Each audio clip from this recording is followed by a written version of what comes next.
भारत की इस खौफनाक बीमारी ने देश के हजारों गांव को शमशान घाट में बदल दिया था। जो भी इसकी चपेट में आता उसकी मौत लगभग तय थी। लेकिन इस जानलेवा बीमारी को घुटनों पर लाने की कहानी दो भारतीय डॉक्टर्स की थी, जो इतिहास में एक दूसरे से 100 साल दूर खड़े थे। हम बात कर रहे हैं काला जर द ब्लैक फीवर की।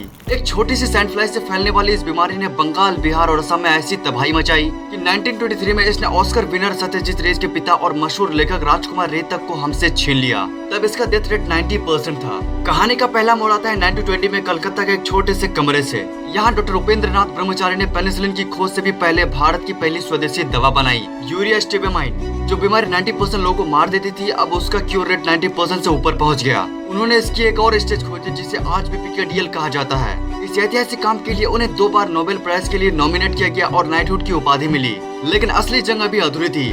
उपेंद्र नाथ जी की दवा के बाद भी इलाज बहुत दर्दनाक था। मरीज को महीने भर हॉस्पिटल में रहना पड़ता, 15 से ज्यादा भारी इंजेक्शन लगते, जिससे दिल और किडनी खराब होने का खतरा था।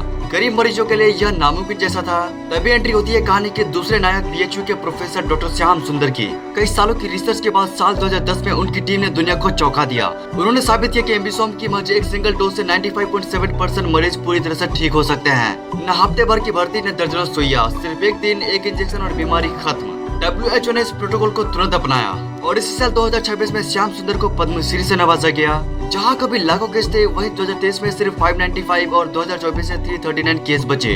आज भारत ब्लैक फीवर को लगभग खत्म करने की कगार पर है। और सबसे प्राउड की बात, जो बिहार कभी इसका सबसे बड़ा शिकार था, आज इसे जड़ से मिटाने में सबसे आगे है। 100 साल पहले कलकत्ता के एक डॉक्टर ने जो दिया जलाया था, आज बिहार और बनारस के डॉक्टर ने उसे मुकम्मल बना दिया। सलाम है इन डॉक्टर्स को। बाकी शेयर करो और हो सके तो फॉलो कर देना।